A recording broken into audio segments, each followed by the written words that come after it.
It's time for the absolutely... I'm on my way! Completely! I'm almost there! Random! Why are there so many stairs? Podcast! Oh, jeez! With Andrew Rhodes.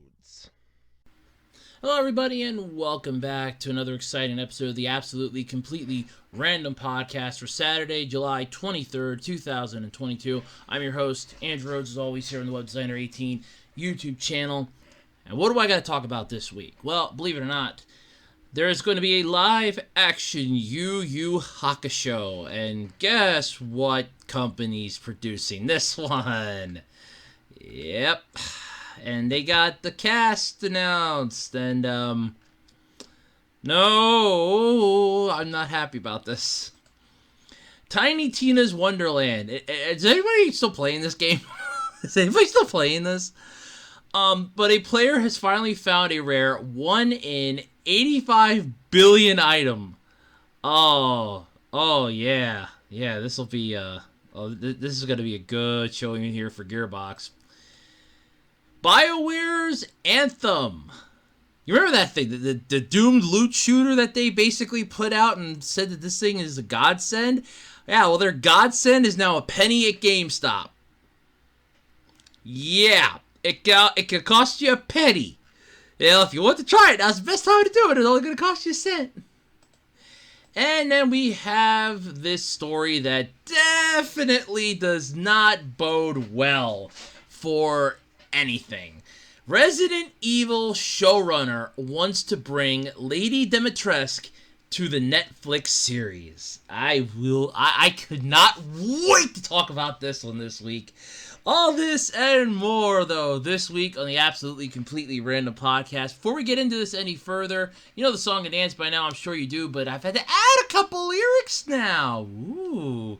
Yeah, we got some new lyrics now. This is like version 2. This is the radio version. No, this is the non-radio version. This is even better.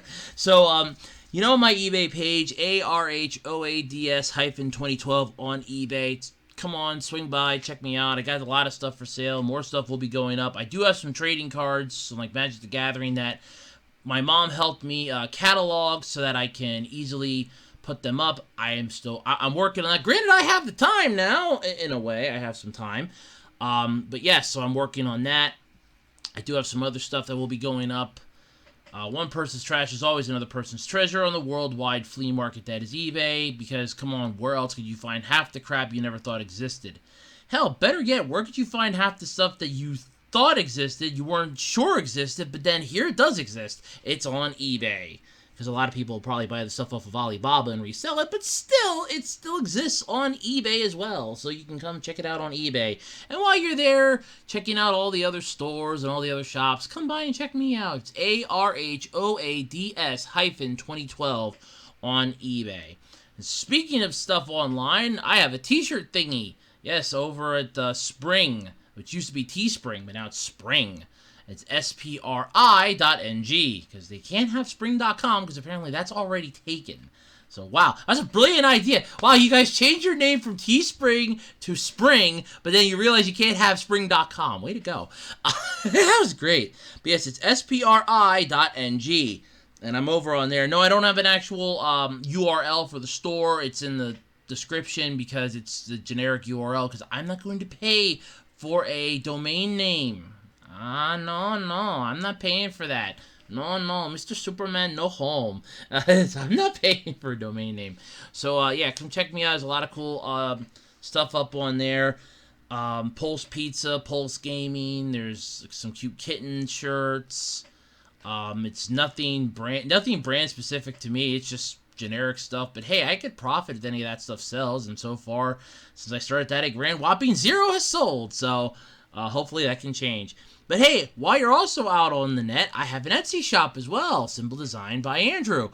So over on Etsy shop, I do have a few things up on there. There's 8 as of now. I'm still working on putting more out, but of course it costs 20 cents a listing, so yeah, I have to be a little weary on that one.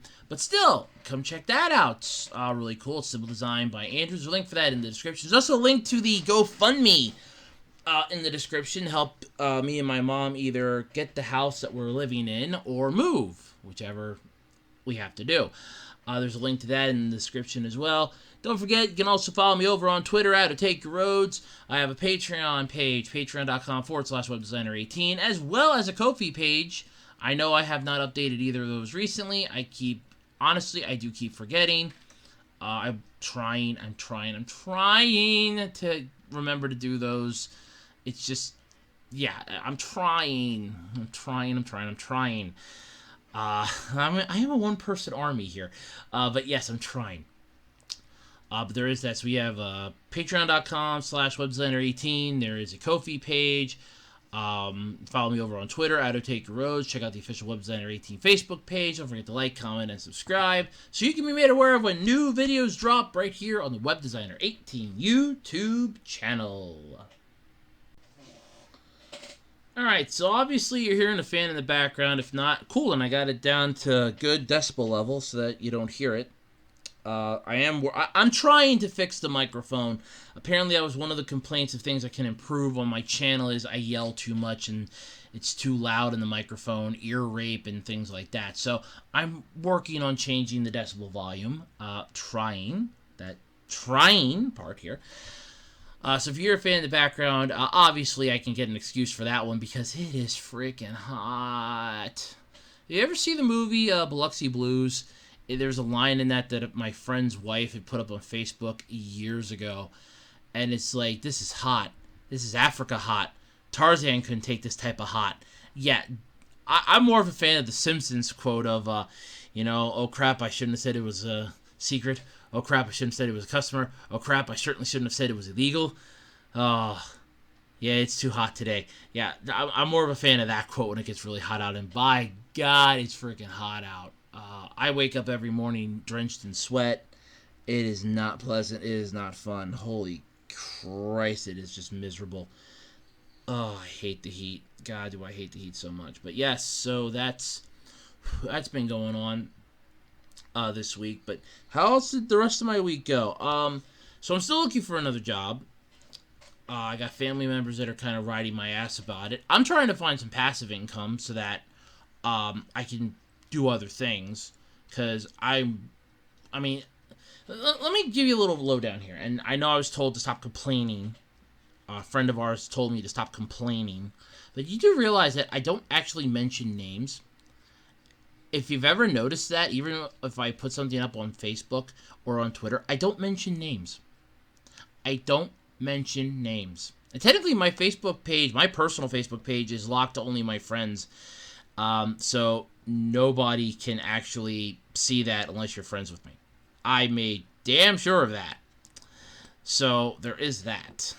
But so I have a relation that's really upset because they were telling me, go apply at this grocery store, and it's like, because they know somebody that works there, and it's like, oh yeah, they have an opening there.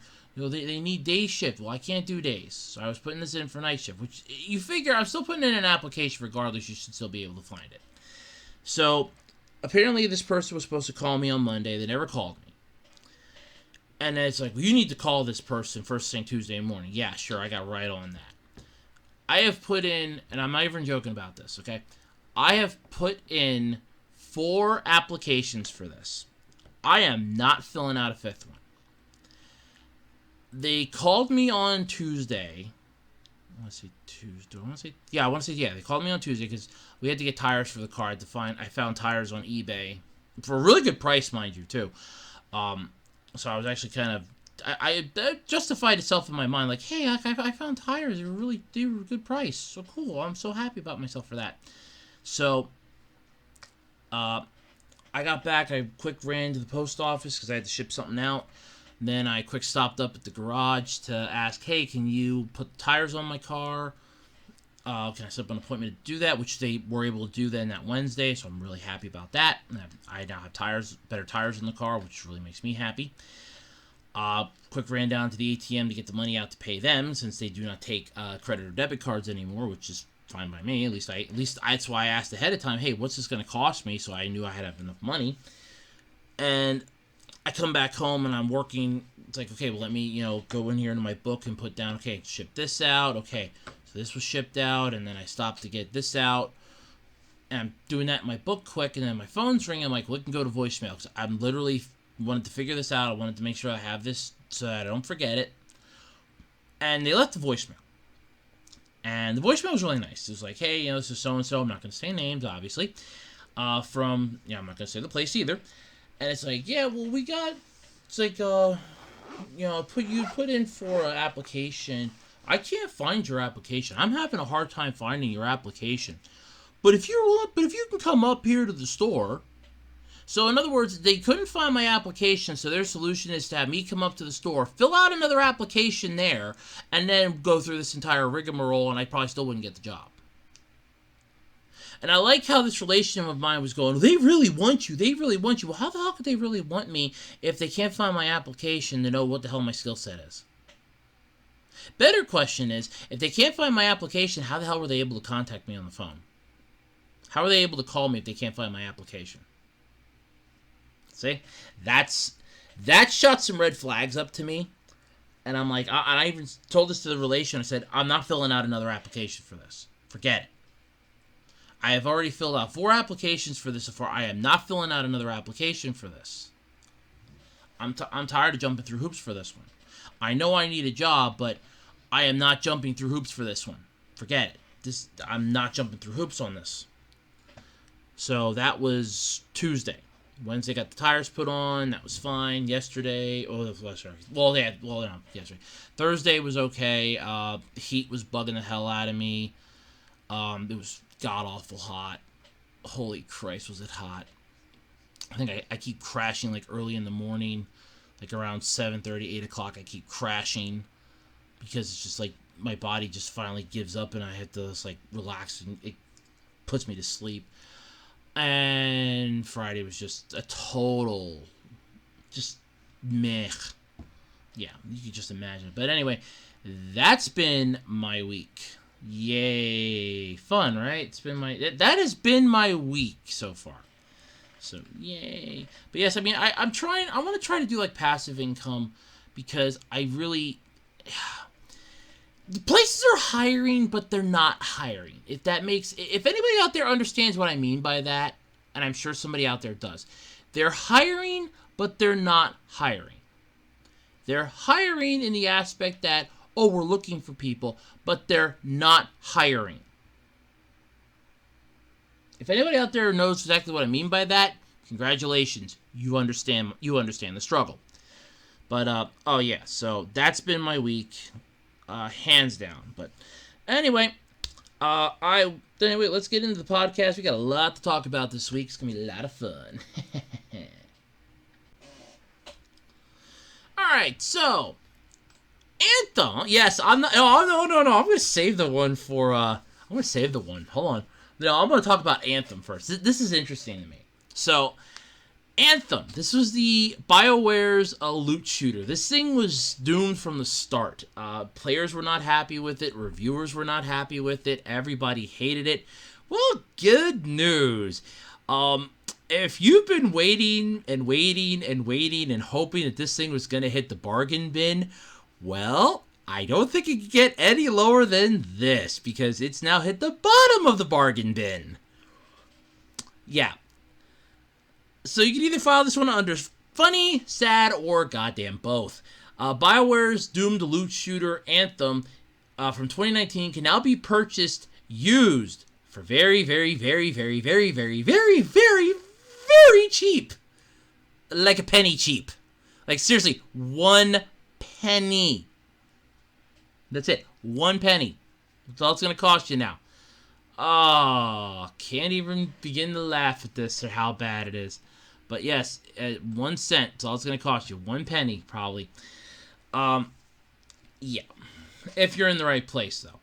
Or if you're like TikTok user Clock Lava, you might just get it for free from a generous GameStop employee who spots you that single copper piece to save you the effort.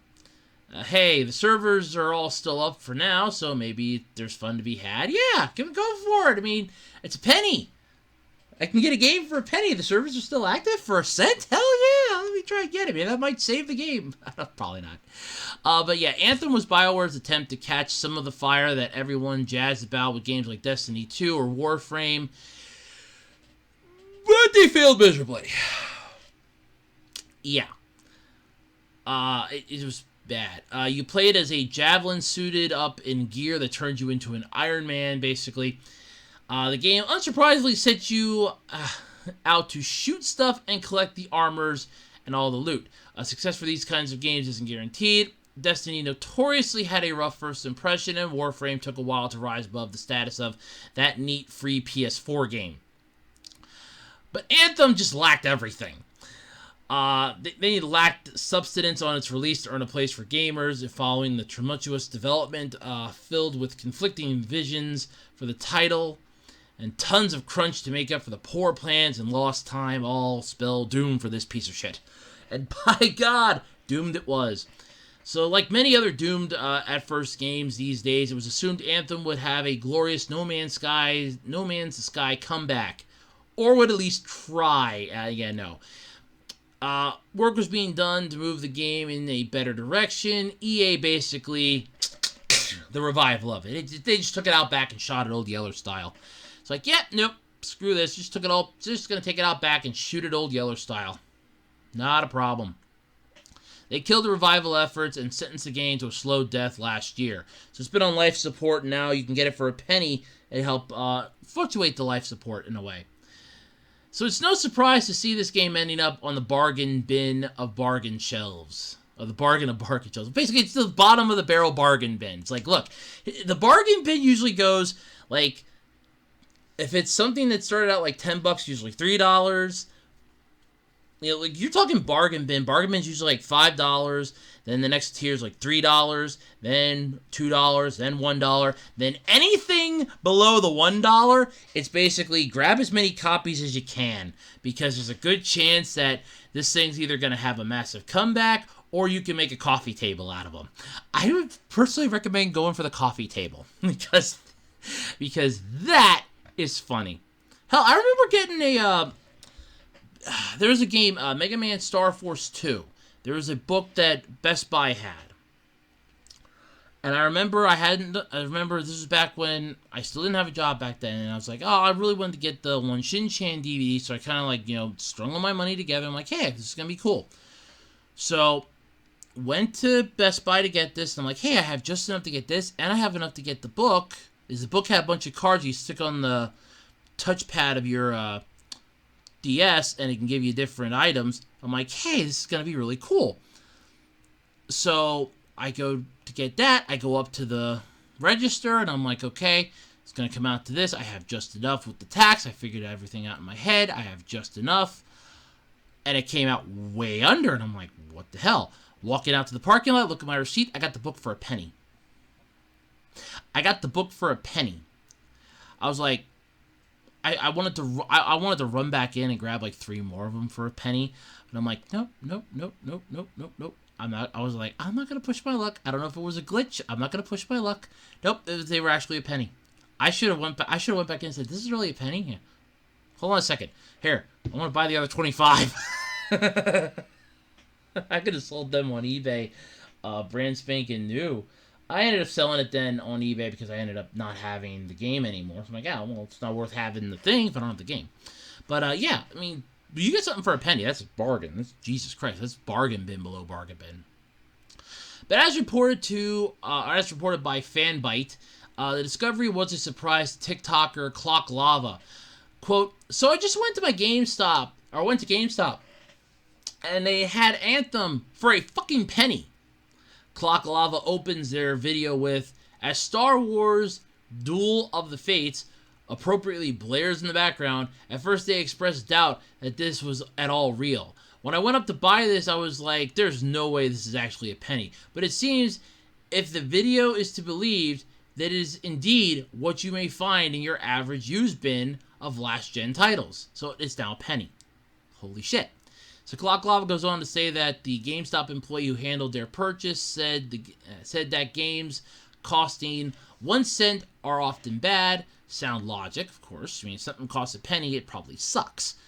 I mean, I got a VHS tape once for a penny. It had it was Beast Wars, the first 2 episodes of season 2, Aftermath and Coming to the Fuse Wars Part 1. I got that for a penny. I got, like I said, I just talked about getting that book for a penny, so that was really cool. But yeah, like the games that are costing a penny are often bad. Yeah, it's sound logic. The employee then offered to buy the game for Clock Lava before they could even fish a penny out of their purse. What a nice gesture. I wonder if they were getting paid to get the fuck rid of the goddamn thing. Probably. What a nice gesture, though. It's worth noting that Anthem currently lists for as much as $59.99 on GameStop's website, so this may only be a deal you can score based on your average GameStop's used inventory. A penny. This game sells for $60 on GameStop's website. I'm assuming that's new. A penny. 1 cent. That's all it's going to cost. Hell, I'll buy that. I mean, I don't have a freaking console to play it, but hell, I'll buy that for a penny and resell that bitch. I would freaking buy it and resell it, literally. But Kotaku reached out, though, to GameStop for comments. So if you're one who keeps an eye on sales and great used deals, you might be familiar with Anthem's plummeting prices. Just 2 weeks ago, a Reddit user, Spider-Man, fan posted a screenshot of their score. Count them, 37 in a row copies of Anthem, most of which are sealed. Sorry, that's a Pat Country thing. Marked at 1 penny on the receipt and add up to a total of 41 cents after tax. You lose money by not buying it. Yeah. Well, look, it's 41 cents. It costs you less than $1. Here you go. Oh, what are you going to do with all of them? eBay! That's all fucking sell on eBay. Jesus Christ. What's really sad about this, though, is if you ever worked at GameStop, you might be familiar with the term pennying out. It refers to the final stop before the product gets trashed. Literally, in the garbage. It's a great way to pick up random collector's editions of games and other random products that just faded the fuck away. You find yourself hardcover copies of guides for The Witcher 3, Metal Gear Solid 5, that literally cost just a penny. Before Anthem's plummet to a penny for a used copy, it wasn't uncommon to see the average question on the Reddit Anthem the game concerning whether it was at least $2 fun.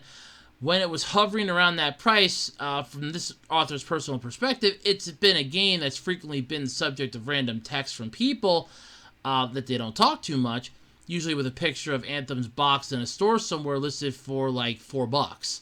With the question, worth it? Mass Effect Andromeda is usually the follow-up text to that. Ouch, BioWare. So is Anthem worth a penny? Like most, they acquired it somehow at some point and just played it once or twice. They feel the urge to jump in, at least see everything before EA and BioWare inevitably pull the life support and it just into obscurity. But yeah, it pulls the cables from the servers. But honestly, given the absolute shit show that was the game at the game's development, a penny might be a bit too much for it too. But wait for the next sale. It might not be worth a penny. But hey, if you want to pick it up for a penny and people possibly buy it, here's a good thing. Somebody might actually buy it. You never know. Hey, I bought 37 of them for 41 cents. I got all these for less than 50. Okay, so 37 of those for less than 50 cents. I would be putting them up on eBay, and I would literally be charging like $10 a pop. Just go, look, I got 10 Anthems. Or I got 37 Anthems, $10 a pop. I'm making $9.99 profit. Then you figure eBay takes their cut, and you got to ship it out. I'm still making profit. You'd still be making profit. Now, if the game would have been actually good and you'd be selling this thing for a penny, you'd be like, holy shit, I'm in good here. But I think this game is, once they yank the servers down, that's it. So you basically, if you're buying a crap ton of these, this is what you could do with them. Take the disc out of the case, take the cover out of the case, sell the cases. The cases themselves are worth more money than the disc and the cover. So that's 37 cases. You can sell those 37 cases for about $10. You can sell those 37 cases for about $10. That's going to net you a sweet profit. And then what do you do with the leftover discs? Well, you can either make yourself a little coffee table. You can make a little drink. You can use them for drink coasters. You can use them for target practice. You just tell your buddy to chuck one in the air when you yell pull, and then you shoot at it. I don't care what you do with the 1 cent game, but the cases that they're in are worth more money than the fucking... They are. The cases, the plastic case themselves are worth more money than the actual fucking game. So, holy shit. But, yeah.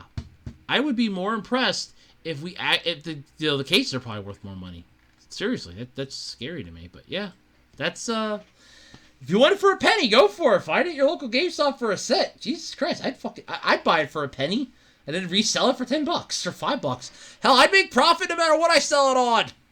No matter what I sell it for, I'd make profit. Even if it's sold for $2, I'd still make profit. I'd be happy with either way.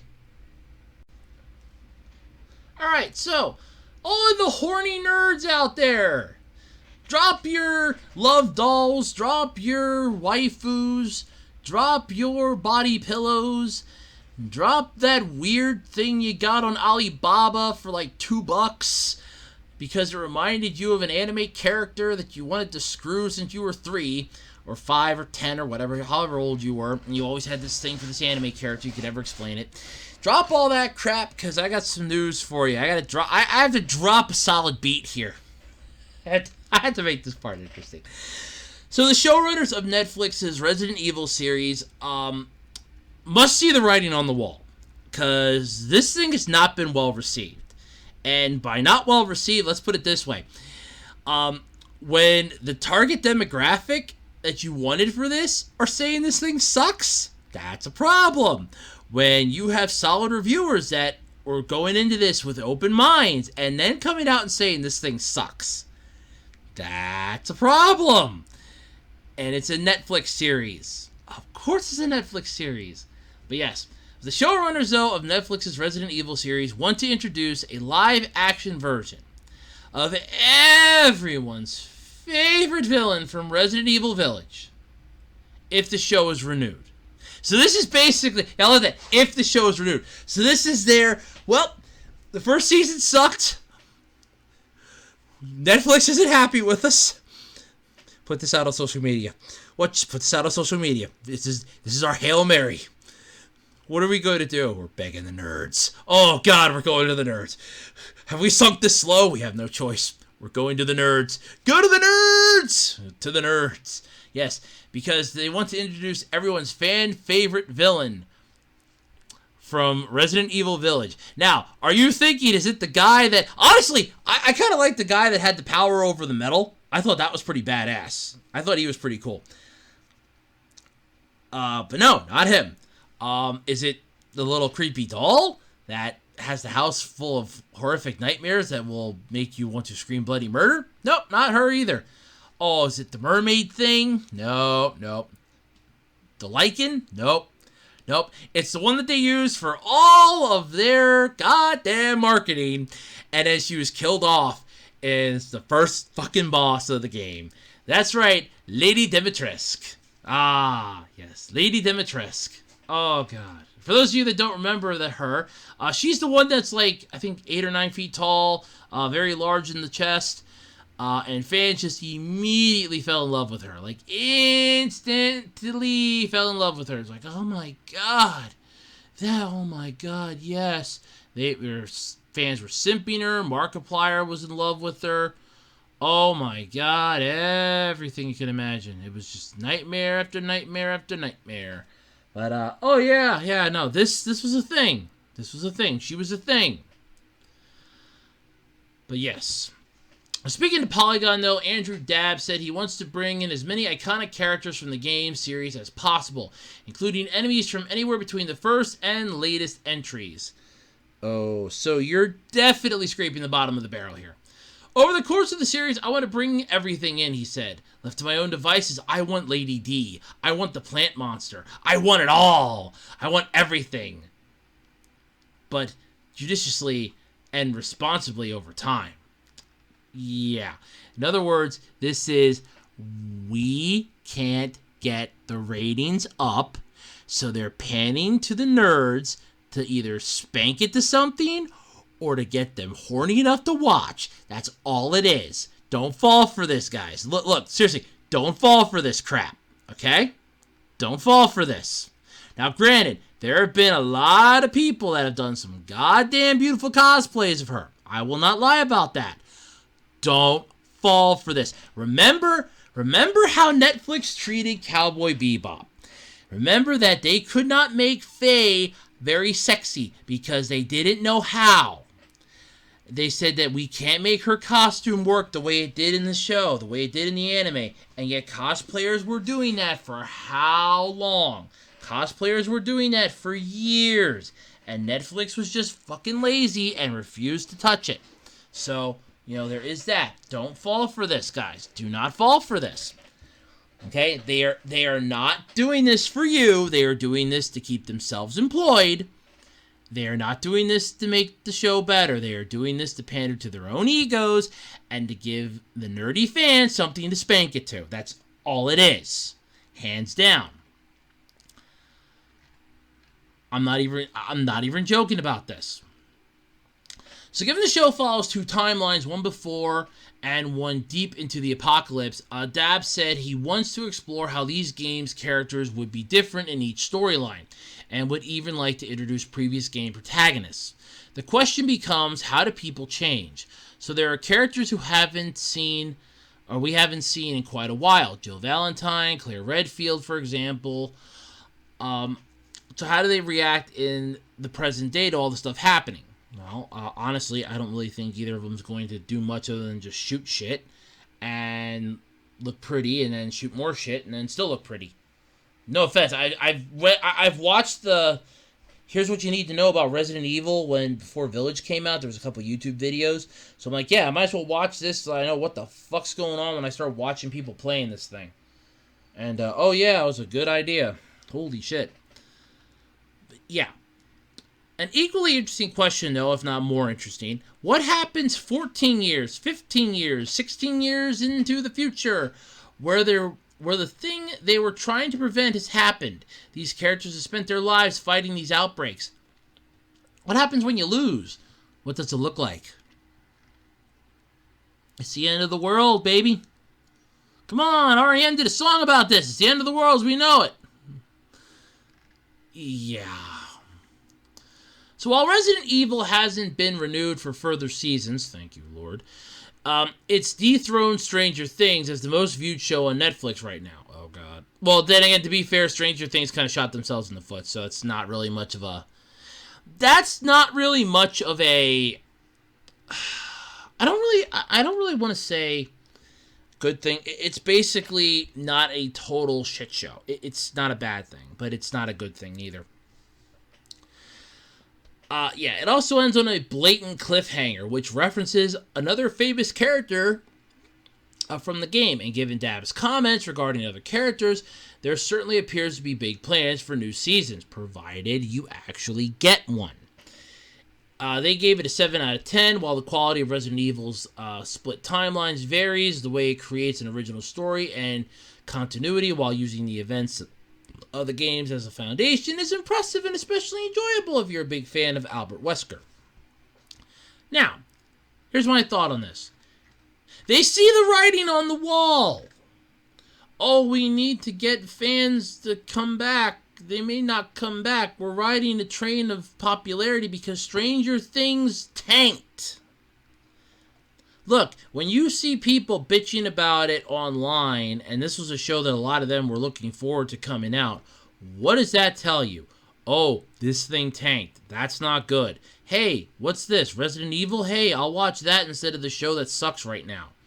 Ooh.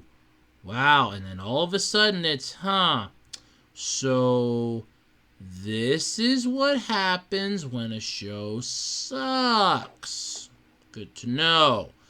But now, and here's the sad part of it, now you have we may not get renewed. We saw what happened with Cowboy Bebop. Netflix is starting to slash stuff left, right, and sideways here. We may not get renewed. What do? We need to make sure we get the fans on our side. We're going to bring back Lady Dimitrescu. Lady Dimitrescu. That's right. We're going to bring her into the show.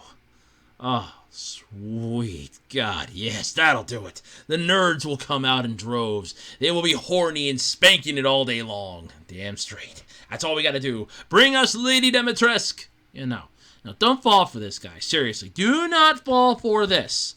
Okay? They're not going to give you a decently written plot for this. They are going to shoehorn these characters in. They are going to make it completely god-awful, and the only reason why is to buy themselves 1 or 2 more seasons at best. To try to keep themselves on Netflix, because they see the writing on the wall. The writing's on the goddamn wall. They see it. That's all they want to do is just keep 1 or 2 more seasons under their belt. They see the writing on the wall. They are not doing this for you. They are not doing this to help. They are doing this because they want money. That's all it is. They're greedy as hell. Don't fall for it. Tell them to go fuck themselves. This is wrong. And you know it. I know it. It's wrong. Don't fall for it. For the love of God, don't fall for it. But, yeah, so they're going to try to shoehorn in Lady Demetresque. Honestly, it terrifies me that they're going to do that, but they're going to do it. You know they're going to do it. They're going to find a way to do it. I mean, okay, bring in some of the other characters. Bring in some of the other, ones that, were seen in the series. Bring those in. Bring stuff in from the latest game. Okay, cool. So the latest games, you're going to drag in the character that honestly pissed off a lot of people because she was literally the first boss you fight. Not counting the Lycans in that little tiny village when you first started the game. Not counting them, she was the first main boss you fought. And that's it. She was used for the marketing hype to basically get the nerds to buy the game. It's like, oh, we're not going to tell them she dies first. No. We're not going to tell them she dies first. Oh, hell no.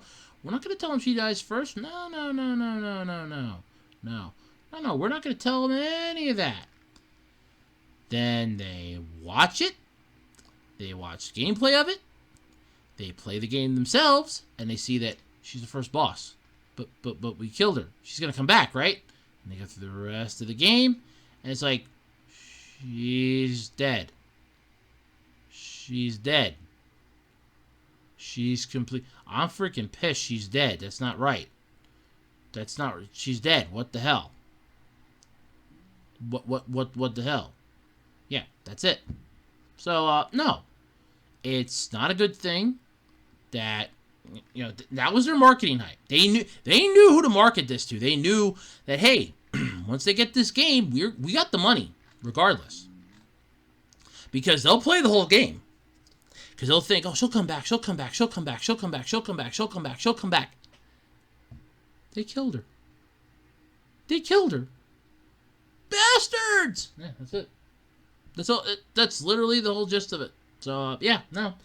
But, yeah, don't fall for this, guys. Look, if the series is starting to tank and they're doing this as a Hail Mary to keep themselves on Netflix, I consider that a problem. If they're worried that they may not have the wait-for-all to make a second season, that Netflix isn't going to greenlight it, just because the fans are like, hey, we want it, doesn't mean that Netflix is going to bow to it. Netflix has enough problems of their own right now.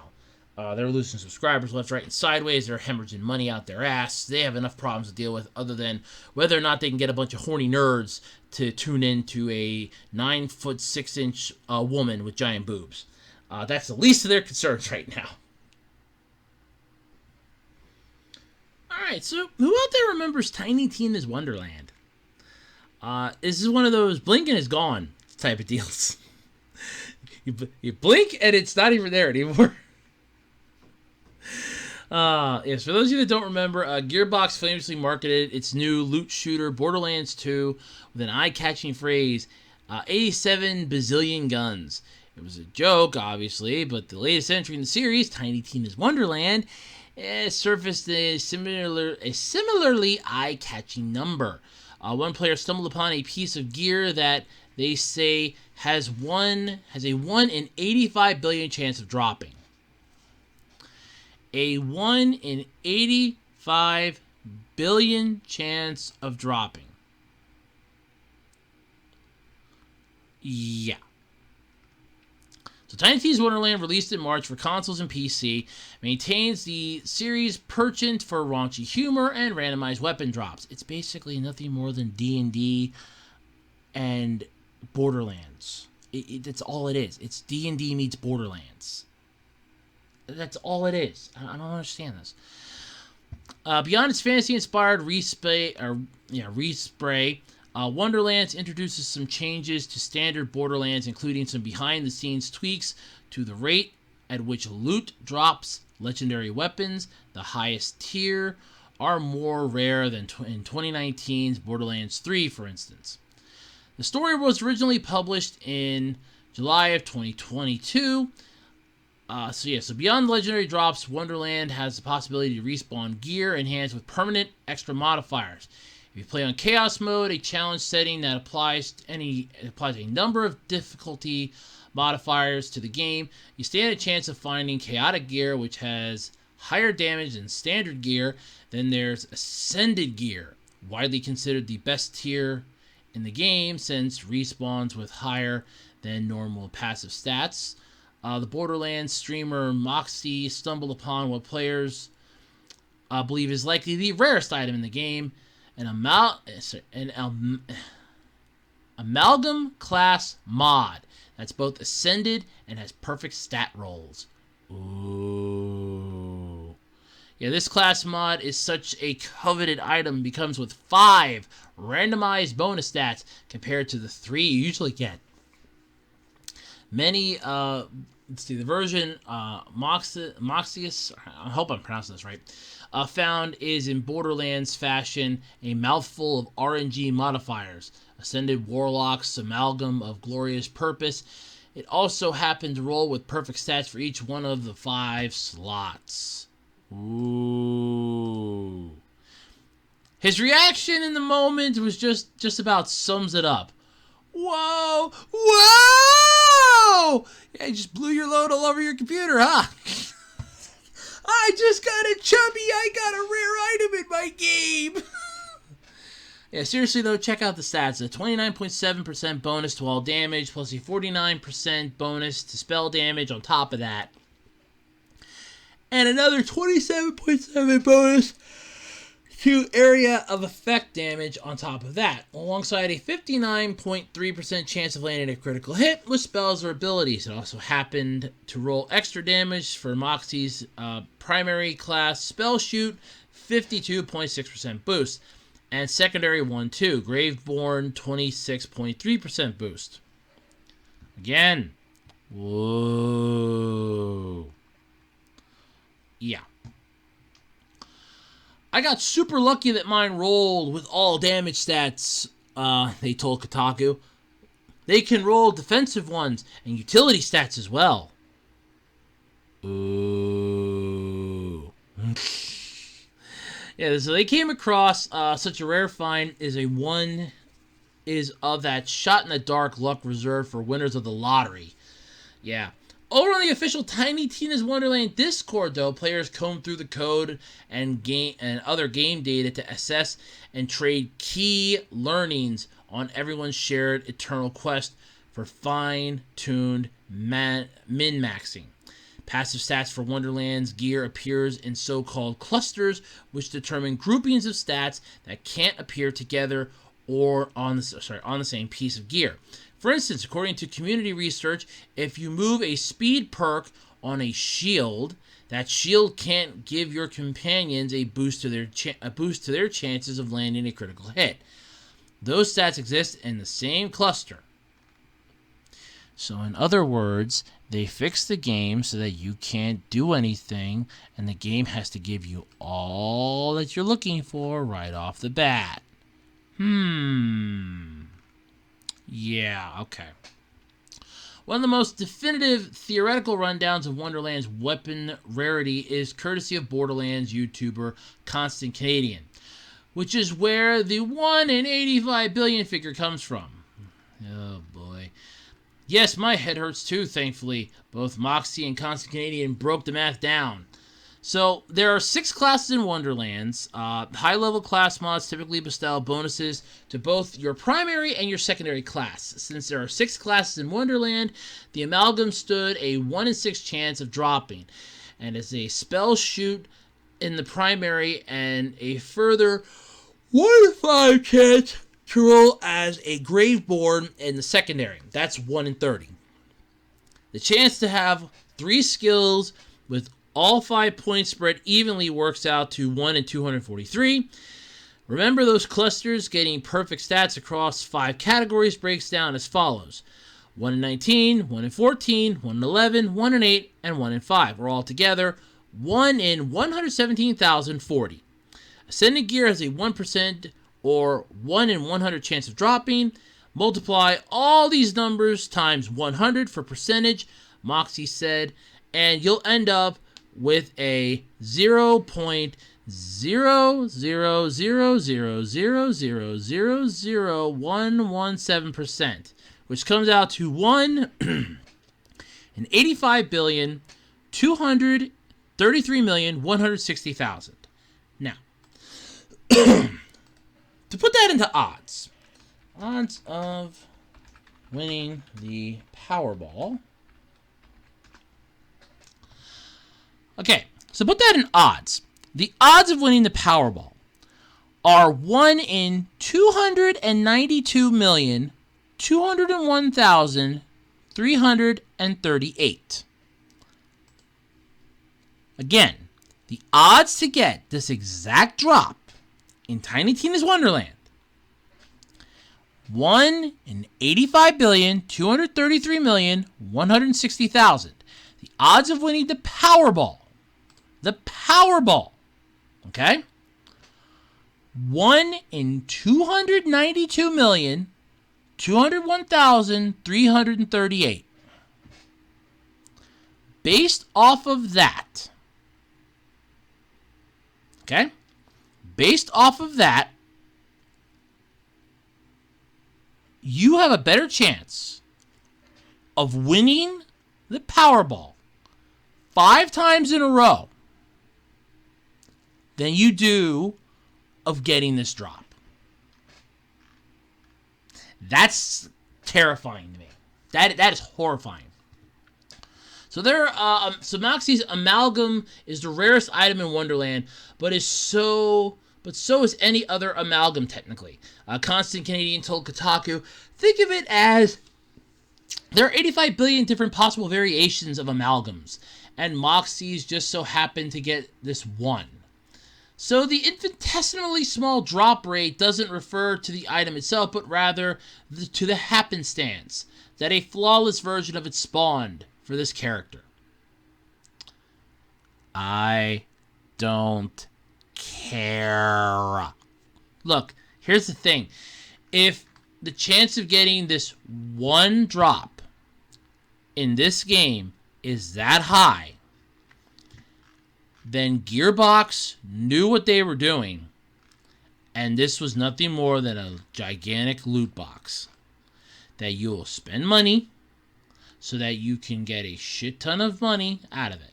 That is all it is. Hands down. As far as I'm concerned with this, you have no chance.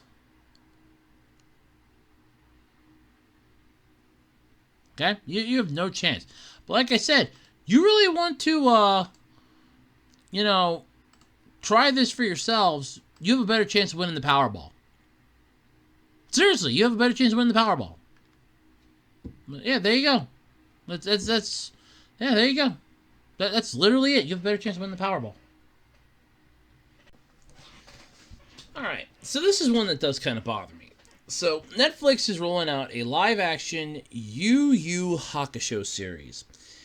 Yes, you heard that right. And they have announced the 4 characters who will be playing our main 4 characters from the series. Now, for those of you who have not been following this, I'm not happy about any of this. to begin with. They did not learn their lesson from the live-action Cowboy Bebop. They did not learn their lesson from Death Note, obviously, so they want to do Death Note again. They're not learning their lesson because they're coming out with One Piece. They are just fucking up left, right, and sideways, and they don't care. So, following up on the first 3 announcements of the key quartet of cast members that have been finalized for the live-action Yu Yu Hakusho series, rounding out the cast, we have the one who will be playing Kuwabara himself. Yeah. This is going to be a little troublesome. So here's the lineup we have so far. Okay? And please forgive me if I butcher your names. We have Takumi Kitamura as Yusuke Urameshi, which, I hate to say it, that's actually about the only one that I honestly buy as Yusuke Urameshi, honestly. You have Jun Shisun as Kurama, which, not really, no. You have Kanata Hongo as Hiei. Again, no.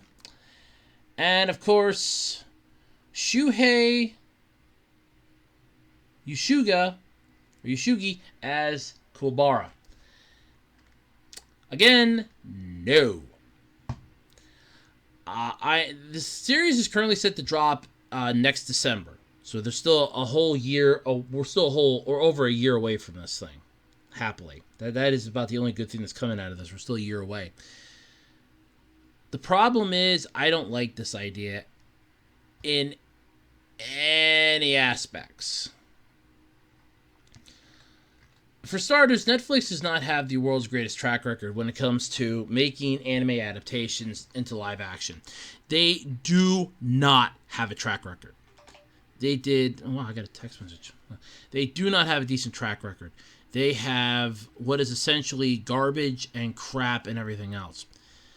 It is beyond a doubt a shit show. It is beyond a doubt a crapshoot. And above all else, and I want to say this, it is by far a joke of a joke of a joke. And they think that this is going to be hilarious. Like, oh, well, we're just going to keep, we're going to do this, and we're going to do that, we're going to do this, and we're going to do that. We'll make this work. And it's not going to work. It's not going to function the way they hope it's going to function. It's not going to work the way they hope it's going to work. It's beyond a doubt. It's just going to show that they cannot and do not know what the hell they're doing when it comes to making live action adaptations. Look at what they did to Cowboy Bebop. I said that thing was going to be a disaster before it even came out. How do you take a cult classic and make it a live action feature? You have to retell the story. No, they wanted to be a standalone story. That's not going to work. With Yu Yu Hakusho, I do not see this working out at all. Netflix has proven themselves time and time again to not care about the source material. A prime example, look at, beyond a doubt, again, look at One Piece that they're coming out with. That's going to be a disaster. Look at Cowboy Bebop. Look at Death Note. And they not only did Death Note once, they did it twice. And they're doing it again. Well, they did the one time. They had William Dafoe as Ryuk. And there was the live action movie that was out, but that was a Japanese thing. But still, some series do not work in a live action format. And that's what they have to realize. But no, it's basically, we're not going to try it. We're not going to care. Not our problem. Not our problem. Not our problem. Not our problem. Beyond a doubt, I feel that this is going to be Netflix's biggest blunder of blunders. It is going to be a humongous and total disaster. And they're going to pay for it. And they're going to feel it. Because you got One Piece yet that's coming out. Their One Piece adaptation, which already looks bad. It terrifies the hell out of me. I honestly think those Indeed ads looked a hell of a lot better than what this live action thing is. You have what else were they coming out with? I remember they were threatening a live action Pokemon. They're coming out with Death Note. So they're redoing Death Note again. They failed at Cowboy Bebop. They failed at Death Note once before. They figured, let's double down and try again. Maybe we can't screw up a second time. I don't see this panning out the way that they're hoping it's going to. I see this ending miserably for them. And that's honestly what I see happening. Is this going to be good? I don't know. But I don't have my hopes set for it. In all honesty, this is one of those, it works out really well as an anime. Because you can animate the different powers. You can animate the different abilities. Oh, Yusuke's part demon? Cool. We can change up the color of his aura. And it works. We don't have to change anything. We can add in, this and that. And it works well in a 2D format. When you try to make that live action, you're relying way too much on something that's not going to function right. That's not going to look it's not going to look pleasing. It's not going to look good. And you're basically just saying, hey, we really want this to succeed, but we want this to succeed in our way. So there is that. But, yeah, I don't see this ending well at all. At frickin' all. I don't see this ending well. Alrighty, everybody. That's going to do it then this week for the Absolutely Completely Random Podcast. I'd like to thank you all for hanging out here with me for the last about an hour, give or take. But yeah, hey, don't forget, like I said at the start, let's go through this entire thing again, shall we? So, I have an eBay page, ARHOADS-2012 on eBay, all lowercase, by the way. That's ARHOADS-2012 on eBay. There's a Patreon, patreon.com/webdesigner18. We have a Ko-fi page as well. You can find a link to the Ko-fi page and the Patreon page on my you can find a link to the Patreon and Ko-fi on my About Me section on the channel. So there is that.